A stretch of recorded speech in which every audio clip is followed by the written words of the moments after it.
Hello, I'm Jacko Fall, Master of None, and such was the response to my last watch video that I decided to do another one. And this time I'll be looking at fakes, counterfeits, replicas and homage watches. First of all, I'm going to say a massive thank you to all those people that interacted with me on my last video. I got some good suggestions about replacing straps on the Chris Ward, and I've actually done that. I've got a red rubber one on that one. I got some great advice about how to repair my Citizen. It wasn't actually broken. Apparently, who knew that you could repair a chronograph quartz watch with a resetting? So it wasn't broken in actual fact, you just need resetting, and I did that, so that was great. There were some very kind comments about my collection overall and some not so nice comments, but hey ho, everyone's entitled to their opinion, I guess. Okay, so let's get into this sometimes controversial subject of fakes, replicas, counterfeits and homage watches. When it comes to the definition of each category, I'm just letting you have my views on it. It's just my own interpretation, as there are many crossover definitions. I guess, is it a fake, is it a copy, is it a replica? But bear with me on this one and I'll let you know what my opinion is on each of these categories, and I hope you enjoy the video. Firstly, I'm going to have a look at these homage watches. Now, in my opinion, I don't think they're a problem. I don't believe that any of them are actually impacting on the major brands by taking design cues from them. Everybody does a dive watch these days, and even some of the top brands like Omega and Tag all do versions of each other's watches. Take it, for example, the Pepsi design, you know, Seiko does one of those, Tag does one of those. Another dive watch, this is, you know, taking the colour, the design from the Rolex, the Ocean one, the Rotary the same, the Aquamaster, whatever that's called, and the Seiko Grand Diver. And to be fair to these companies, they all seem to copy each other. These watches are not copies directly from the Submariner, but they all take the design cues from each other. So I don't necessarily have a problem with that. You know, I like them, and it's my video, so I'll put on what I want. Yes, even the Grand Diver there, I mean, it's a big watch, that is. Anybody who's not seen these watches before, they are on the other video that I've done recently about my watch collection, and if you want the details on these watches, then please have a look at that. So again, as I say, you know, homages to me are not a problem. I'm quite happy to buy these. They're aspirational. Yes, I'd like a Rolex Submariner, can't afford one. I'd like it in all the different colours, can't afford that. But at someday in the future, maybe I will, you know, start a collection of Rolexes when I win the lottery. I don't believe that these type of watches, these homage watches from these low-cost brands, are taking any money away from the luxury brand market. If anything, they're more aspirational, and I'll cover that a bit later when we come to the counterfeits and the fakes. You didn't really think this was the Pagani design watch, did you? No, of course you didn't. But just for now, I'm going to let you have a look at my new Pagani design, which is the Seamaster. Hey! All the bits fell out. There you go. It's not the review, so you know all about all the bits that come with them. This is the James Bond watch. White face with a rubber strap, and I guess in many ways it looks like that. Dimensions almost identical, but of course it doesn't have the helium escape valve here. And yeah, so this is the new Pagani that I bought just recently. It's supposed to be a Seamaster, I guess, and you know, for £100 it's very good. The only thing that I don't like about it is that there's a really rough edge just here when you're turning the crown wheel. But hey ho, it's a £100 watch, and the number of times I'll actually be adjusting it's going to be limited, so it's not going to cut my fingers to shreds. But again, you know, I really like these Paganis. But come on, Mr. Pagani, get your quality control sorted out. These are about £3,000 now, maybe a bit less, and these are £100. But talking of quality control and quality, just one thing I would say is, this is the Omega bezel. It's really stiff, and it does have a bit of play in it. compared to the Pagani, which moves really freely, nicely though, with nice clicks, and the level of movement in the actual bezel is probably less than the Omega. But I do have a habit of fiddling with my bezels, misses, so that could be the reason. And this is considerably older, so it might have some dirt in there. It shouldn't have, because it's only a dress watch. I very rarely dare take it out, to be honest. So, you know, where's the difference in the value? In my opinion, and it is just my opinion, I believe there are two types of replicas. The first one would be a legitimate one, and examples of those would be let's say Brian May's electric guitar, where it's an exact replica of the original one he made himself. The first one is either worn out, or perhaps it's too valuable to use anymore, so he's had replicas made, and that doesn't harm anybody. Another example would be the Jaguar C-Type, where they use lots of C-Type components, or Jaguar components should I say, to make a replica of the original cars, which are no longer available. And then the second type of replica, where people are trying to make it as exact as the original to rip people off. And when it comes to watches, I believe that all replica watches fall into this category, unless somebody can show me otherwise. And that's just somebody making a copy for commercial gain and then trying to pass it off as the original. Now, this is where it gets a bit confusing, because is that not a counterfeit? But not in my definitions. I won't entertain replica watches in my collection. I don't want them, I don't like them, and I think they're morally corrupt. And that's really all I want to say on replicas. Yeah, there is crossover into fakes and crossover into counterfeits, but if you follow it through, you'll see my definitions of those two, and at the end you'll see what I do to my fake Rolex. These I would regard as blatant counterfeit watches, in the sense that they are purporting to be something they are not. This is supposedly a Breitling, as is this one. I think that's the Bentley. Yeah, it's... Yuck.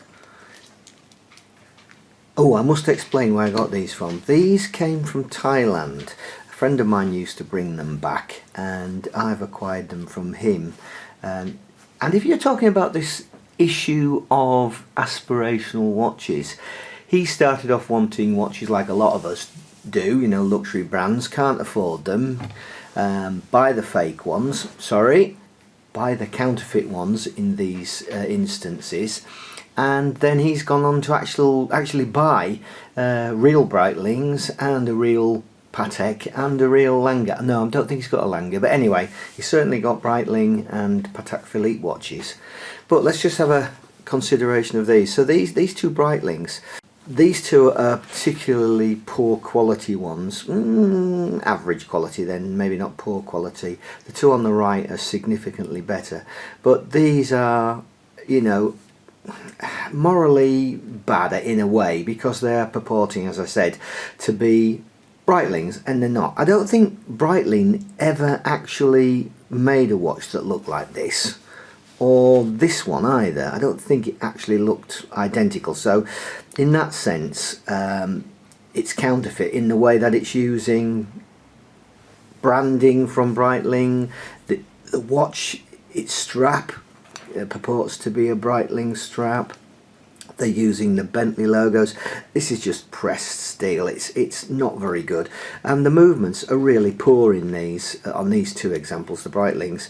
This one's packed in. You've heard the expression ground to a halt. This literally ground to a halt. When I was looking at it the other day in preparation for this video, you could actually hear the movement going.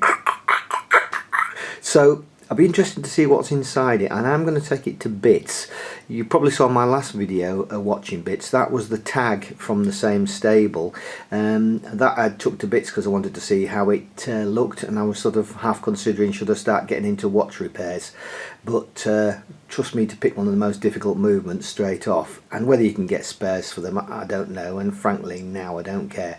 So at the end of the video I'm actually going to dismantle this a little bit, and let's just see what's inside. Now the next two I find it really hard with these, because let's first have a look, talk about this Patek Philippe, or what it's trying to pretend to be, a Patek Philippe. Again, this is a watch that's using the branding of a well-known company. I don't think they ever made this watch or anything. Maybe something similar, maybe not exactly. These have got lovely little second hands that fly back, and I'll show you that on the Lange. Clearly this movement in this watch is exactly the same. They've used the same one, the same flybacks. They've just orientated the dials a little bit differently. So this is basically a counterfeit. The markings on the rotor in the back and the back of the case are pretending to be Patek Philippe. They've even numbered the watch, and they've gone to the trouble of actually engraving the rotor. All of us that are into watches now would spot this as a counterfeit watch pretty soon. It's actually, do you know, I very rarely wear this watch, mainly because it's a counterfeit, and I've sort of moved away from them. But the other reason, it's really difficult to see in the dark or even in the daytimes, and I don't actually like it. I was given it, so there you go. So that's another one I can put to one side. But when it comes to this one, again, this is a counterfeit, and I don't think that Lange & Son ever made this watch. But for a £50 watch, it is unbelievable. It is really nice, and it gives me a real problem. This, by the way, is just marker pen. Apologise for that, been working on my bike stuff. Again, it's got this flick back second hand arrangement. Yeah, so if you can see this little second hand goes up to the 30 seconds, and then it flips back and the second one takes over, which is, you know, a nice little interesting bit on the watch. But it is a counterfeit. It's pretending to be what it isn't. In this case, the Lange & Son. It's branded like that on the strap, also on the clasp. It's got the Lange & Son logo. The rotor's marked up like that. It's got a number. And this is the problem with these watches, because if you didn't know, you could pay maybe big bucks for this, because the actual quality of the watch, I think, is absolutely, you know, superb. You know, you start thinking, how do they do it for £50? Well, I know it's different in Thailand with the cost of labour and all the rest of it, but even so, I absolutely love this watch, and I feel really guilty because it is a, you know, it is a counterfeit watch in the sense that it's stealing the branding from Lange & Son. I don't think this design of watch has ever been made by them. If it has, please let me know, because I'd be interested to know which one it is, because that brings me to the point I'm going to make. I have got these 4 counterfeit watches.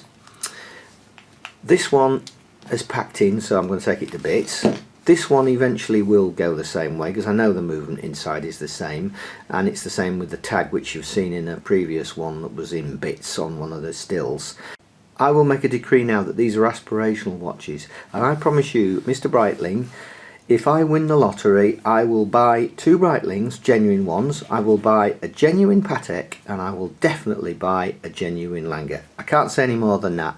If I hadn't had these watches, I probably wouldn't look at those brands. So when I win the lottery, you will get those sales. Fair enough? Are we happy with that? Excellent. Right, put those to one side, and we will go into this nasty piece of hideousness. This is one of those nasty fakes. Now, I'm calling this a fake because this is trying to pretend it's a Rolex, and it is the nastiest thing you could imagine. You need to wait till the end of the video to see what I do with it. The strap is bad, the metal is horrible, the way that the numbers are applied are nasty. It's a quartz movement, you can't get the crown out, these don't even move, it's just hideous. The bezel doesn't turn, and I cannot see why anybody in their right mind would want one of these. Yes, I can. If you were on the beach and you were drunk and your son was going, I want a watch, then you might buy him one for €30 just to keep him happy. But bear in mind, this watch would probably last about a week before it fell to bits. and so it's only fit for one purpose, and I will show you that at the end. This is the broken counterfeit tag I was on about. Yeah, that's the dials with the teeniest weeniest little hands you've ever seen, and they're prone to flying all over the place. But anyway, this is not a watch dismantling video, this is just a video on counterfeits and this nasty piece of work. Look at that bezel, shocking. But I'm thinking that this movement and all its bits are going to be exactly the same in the Bentley, which is broken. So let's get the back off the Bentley and see what is occurring. I've loosened the back with a big rubber ball, which I saw a guy doing on Wristwatch Revival. If you like seeing watches being taken to bits, I recommend that guy. He's got such a great voice, it's so calming and he's amusing. I can watch him for hours. How sad am I? So as I say, this is that broken Bentley, and yeah, a lot of these components look exactly the same, don't they, as the ones that have come out of here, although they have gone to the trouble of making the rotor look different for the self-winding mechanism. Yeah, but the plastic bits always look the same on these. Yeah, very interesting. Ha! It started working. Well, that's just typical, isn't it? Maybe it was with the back being down too tight. Who knew? Anyway, now there's a dilemma. Do I keep taking it to bits or do I put it back together? You tell me. I'm going to have a closer look on the inside anyway.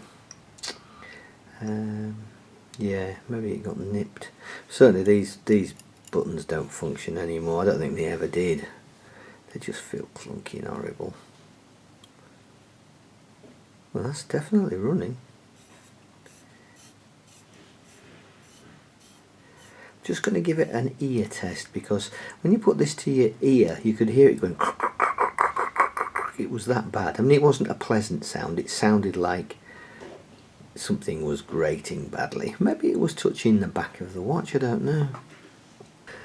No, it now sounds like it's got a very healthy tick, so I don't know. The bezel's poor. I'm going to put it back together. What's the point? It's a working watch. I mean, somebody might want it one day. For posterity, I'll just leave it. It is running again, which is most unusual. But well, there you go.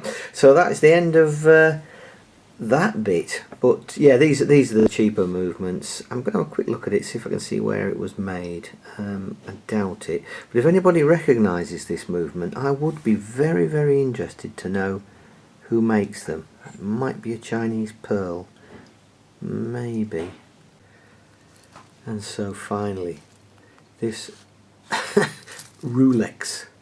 My goodness, have you ever seen anything so nasty as this? Well, you probably have. Anyway, you can't get at the crown. These buttons don't work. It's not switched on. The battery's flat. Presumably it's a quartz, almost certainly will be. But I think I'll just whip the back off anyway, and let's just have a look at it. Let's just whip the back off this.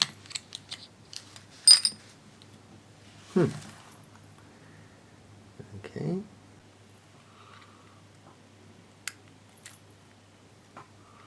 These little plastic things just come out on these. Those buttons don't even go anywhere.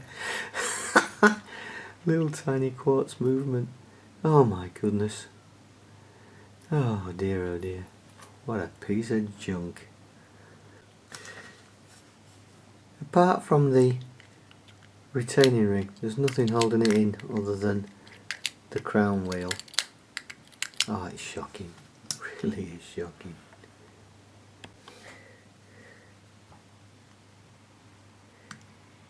Just press down on that to get the